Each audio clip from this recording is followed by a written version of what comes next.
రాజకీయాలు ఎప్పుడు నిశ్చలంగా ఉండవని ఆంధ్రజ్యోతి ఎండి రాధాకృష్ణ చెప్పిన మాట అక్షర సత్యం. ఆయన బాధ ఏంటంటే రాజకీయాల గురించి కాదు ఆయన బాధ, తెలుగుదేశం పార్టీ భవిష్యత్తు గురించి ఆయన బాధ. ఆయన ప్రధానమైనటువంటి బాధ ఏంటంటే వైఎస్ఆర్సీపీకి జగన్మోహన్ రెడ్డి లాంటి బలమైన నాయకుడు ఉన్నాడు. అదేవిధంగా జనసేన పార్టీకి పవన్ కళ్యాణ్ లాంటి చరిష్మా ఉన్న నాయకుడు ఉన్నాడు. తెలుగుదేశం పార్టీకి వచ్చేసి చంద్రబాబు నాయుడు గారు ఎంతో శక్తివంతంగా ఉన్నప్పటికీ కూడా 2029 తర్వాత ఆయన వయసు 80 దాటిపోతుంది. మరి ఇక్కడ పవర్ ట్రాన్స్ఫర్ జరగాలి. లోకేష్ గారు ఒక మర్రి చెట్టు, చంద్రబాబు నాయుడు లాంటి ఒక పెద్ద మర్రి చెట్టు కింద మరో వృక్షం ఎదగలేదు. అంటే చంద్రబాబు నీడలోనే ఉండిపోయాడు. ఆయన ఎదిగే పరిస్థితి కనపడటం లేదు. ఆయన కన్నా అన్ని అంశాలలో కూడా దూసుకుపోతున్నాడు కూటమిలో ప్రధాన భాగస్వామి అయినటువంటి పవన్ కళ్యాణ్ గారు. ఇంటెలిజెన్స్ రిపోర్ట్స్ కూడా కూటమి ప్రభుత్వం అధికారంలోకి వచ్చిన తర్వాత ఎన్నికల సమయంలో ఉన్నటువంటి పవన్ కళ్యాణ్ యొక్క సానుకూల ప్రజా మద్దతు కన్నా ఇప్పుడు అది ఇంకాస్త పెరిగింది. అదే సమయంలో తెలుగుదేశం పార్టీకి తగ్గింది.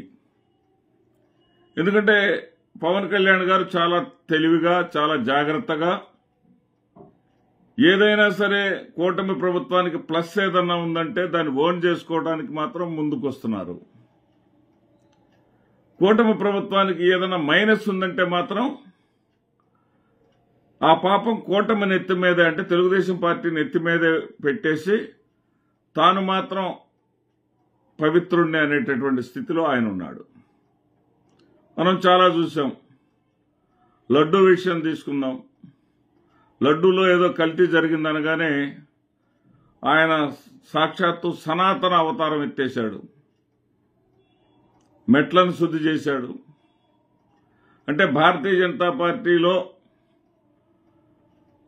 భారతీయ జనతా పార్టీని ఆదరించేటటువంటి వర్గాలన్నీ కూడా పవన్ కళ్యాణ్ వెంట నడిచే విధంగా చేసుకున్నారు.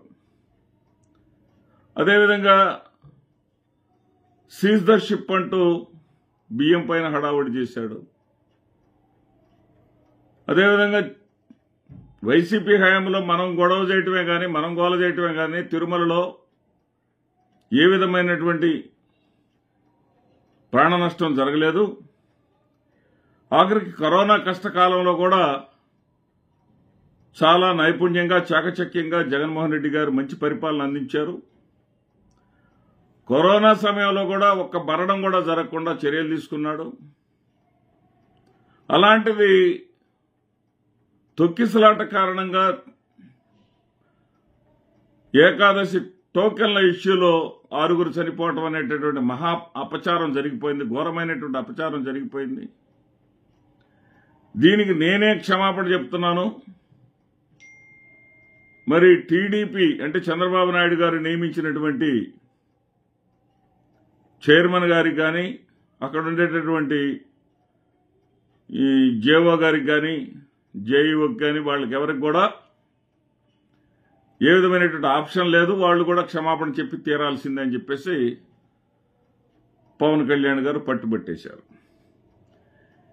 ఇదంతా కూడా ఒక రకంగా ఇరిటేషన్లోకి వెళ్ళిపోయారు ఎవరు, తెలుగుదేశం పార్టీ వాళ్ళు. సహజంగా ఒక పార్టీ అధికారంలోకి వచ్చిన తర్వాత పార్టీలోనే వర్గాలు ఉంటాయి. వర్గపోరు పార్టీల్లోనే అంతర్గతంగా తప్పదు. అలాంటిది కూటమిలో మిత్రపక్షాల మధ్య ఉండటం అనేది సహజమైనటువంటి పరిణామం.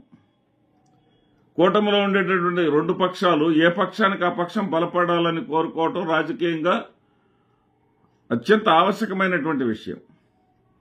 ఇరు పక్షాలు కూడా వాళ్ళ పార్టీలు బాగుండాలని కోరుకుంటారు తప్ప వాళ్ళు బలహీనమయ్యి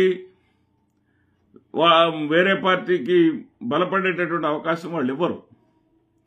అదేవిధంగా పవన్ కళ్యాణ్ గారు అంది వచ్చినటువంటి ప్రతి అవకాశాన్ని తీసుకుంటున్నారు. పాజిటివ్ అంశాలు అయితేనేమో తాను ఓన్ చేసుకుంటున్నాడు, నెగటివ్ అంశాలు అయితేనేమో తెలుగుదేశం పార్టీ మీదకు నెట్టేస్తున్నారు. ఆయన రాజకీయంగా చాలా చాకచక్యంగా చాలా జాగ్రత్తగా ఉంటా ఉన్నారు. కానీ ఇది రుచించట్లా టీడీపీ శ్రేణులకు, టీడీపీ నాయకులకు. టీడీపీ కార్యకర్త లాంటి రాధాకృష్ణకి ఇంకెక్కడ నచ్చింది అది. అందుకనే రాధాకృష్ణ ఏమంటున్నారంటే ఈ ట్రాన్స్ఫర్మేషన్ జరగాలి. ఏదైతే వారసుడు లోకేష్ అని నిర్ధారించుకున్న తర్వాత లోకేష్కి అధికారాలు ఇప్పుడున్నటువంటి కాకుండా అంతకు మించి అధికారాలు రావాలి. ఎందుకంటే మొన్న ఇటీవల ప్రధానమంత్రి విశాఖపట్నం వచ్చినప్పుడు చూసాం మనం. విశాఖపట్నంలో వెలిసినటువంటి పోస్టర్స్ కానివ్వండి, బ్యాక్ డ్రాప్లో ఏది డయాస్ మీద ఉంచినట్టు బ్యాక్ డ్రాప్ పోస్టర్ కానివ్వండి చూసుకుంటే ఈ నలుగురు వ్యక్తుల ఫోటోలతోనే ఉన్నాయి. నలుగురు వ్యక్తులు ఎవరు? నరేంద్ర మోడీ గారు, అదేవిధంగా ముఖ్యమంత్రి చంద్రబాబు నాయుడు గారు, ఆయన పక్కనేమో వారు పవన్ కళ్యాణ్ గారు, ఇటువైపునేమో నారా లోకేష్ బాబు గారు. అంటే ఆ నలుగురితోనే కథ అంతా నడిచింది. వాళ్ళ ఉద్దేశం ఏంటి? ఆ పోస్టర్స్ వేశారు అంటే తెలుగుదేశం పార్టీ ఉద్దేశం ఏంటి? పవన్ కళ్యాణ్ గారికి ఏమాత్రం తగ్గనటువంటి స్థాయిలో మా లోకేష్ ఉన్నారు అనేటటువంటిది వాళ్ళ ఉద్దేశం. మరి రెండో వైపున పవన్ కళ్యాణ్ గారి పరిస్థితి అట్లా లేదు. పవన్ కళ్యాణ్ గారు ఏమంటున్నారు? శాసనసభలోనే చెప్పారు. ఏమని? చంద్రబాబు నాయుడు గారు 2029 వరకు లేదా 10 ఏళ్ల పాటు ముఖ్యమంత్రిగా ఉండాలని నేను కోరుకుంటున్నానని చెప్పారు. అంతేగాని చెప్పకనే చెప్పినట్టు అక్కడ ఏంటంటే నేను నారా లోకేష్ నాయకత్వాన్ని అంగీకరించబోను అని. ఇక్కడే వచ్చింది తెలుగుదేశం పార్టీ వాళ్ళకి తంట సమస్య. ఎందుకంటే ఎన్టీ రామారావు గారు వృద్ధాప్యంలో తప్పులు చేస్తున్నాడనే కదా, ఎన్టీ రామారావు గారిని ఆ ఒక్క కారణంతోనే కదా మరి లక్ష్మీపార్వతి గారిని బూచిగా చూపించి తప్పించేసింది. మరి ఈ రోజున ఆ వృద్ధాప్యం ఎన్టీ రామారావు గారు మరణించిన సమయంలో ఉన్నటువంటి వయసును మించి ఈ రోజున చంద్రబాబు నాయుడు గారి వయసు వచ్చేసింది. మరి ఈ పరిస్థితుల్లో తెలుగుదేశం పార్టీని ఆయన ఎన్నాళ్లు నడపగలడు, ఎన్నాళ్లు ముందుకు లాగించగలడు? ఖచ్చితంగా పవర్ ట్రాన్స్ఫర్ జరిగి తీరాలి.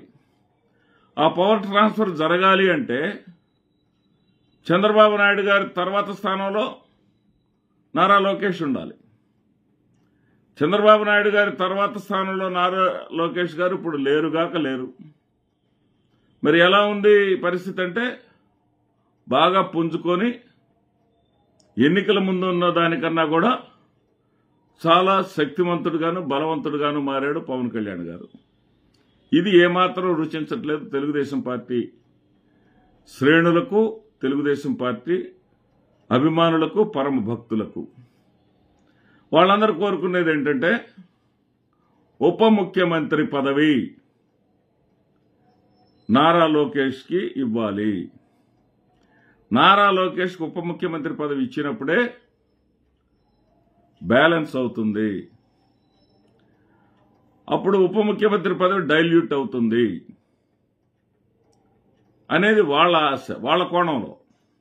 కానీ జనసేన అధినేత అయినటువంటి పవన్ కళ్యాణ్ దానికి అభ్యంతరం చెప్పలేకపోవచ్చు. ఎందుకంటే కూటమి ఏదైతే బంధాన్ని ఆయన అంగీకరించవచ్చు, కానీ క్రింది స్థాయి శ్రేణులు మాత్రం ఎట్టి పరిస్థితుల్లోనూ దాన్ని అంగీకరించు. పవన్ కళ్యాణ్ గారు పెరుగుతున్నారు కాబట్టి పవన్ కళ్యాణ్ గారికి చెక్ పెట్టడం కోసమే లొకేషన్ తీసుకొచ్చారనే దాన్ని ఖచ్చితంగా వీళ్ళు ఆలోచిస్తారు. ఆ దిశగా వీళ్ళ ఆలోచనలు ఉంటాయి. వీళ్ళు ఎట్టి పరిస్థితుల్లోనూ కూడా లోకేష్ని పవన్ కళ్యాణ్ గారికి ప్రత్యామ్నాయంగా చూపించడాన్ని మాత్రం వీళ్ళు అంగీకరించరు. వీళ్ళు ఎట్టి పరిస్థితుల్లోనూ దాన్ని ఒప్పుకోరు. మరేం చేయాలా? చంద్రబాబు నాయుడు గారు ఏదో కార్యకర్తలు అనుకుంటున్నారనో అభిమానులు అనుకుంటున్నారనో రాజకీయంగా తొందరపాటు అడుగులేసేటటువంటి వ్యక్తి కాదు అతను. చాలా లోతైనటువంటి వ్యక్తి, చాలా నిశితంగా ఆలోచించి అడుగులు వేసేటటువంటి వ్యక్తి.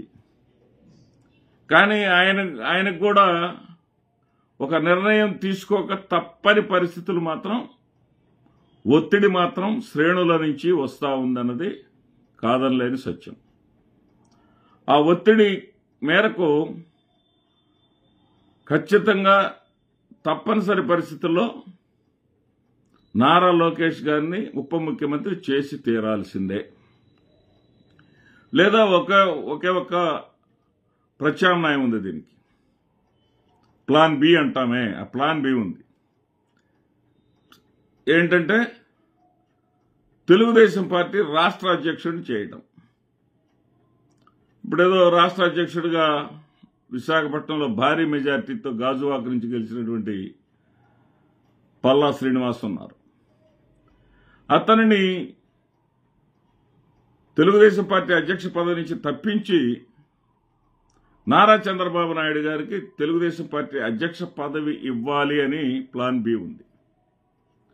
అది చేయాలా, ఇది చేయాలా అనే ఆలోచన, ఏది చేస్తే బాగుంటుందనేటటువంటి ఆలోచన చంద్రబాబు నాయుడు గారి మదిలో ఉంది. చంద్రబాబు నాయుడు గారు ఏ రోజుకైనా సరే ఇటు నారా లోకేష్ గారిని ఉప ముఖ్యమంత్రి చేయటమా, లేదా పల్లా శ్రీనివాసుని తప్పించి ఆయన మంత్రివర్గంలోకి తీసుకొని నారా లోకేష్కి పార్టీ బాధ్యతలు అప్పచెప్పటమా, ఈ రెంటిల్లో ఏదో ఒకటి మాత్రం అనివార్య పరిస్థితి ఖచ్చితంగా జరిగి తీరుతుంది. రాబోయే కాలంలో మనం చూస్తాం. అది ఎప్పుడు జరుగుతుంది అనేటటువంటి నిశ్చలం కానటువంటి ఈ రాజకీయాలు సృష్టించేటటువంటి అలజడి మీద ఆధారపడి ఉంటుంది. నమస్తే.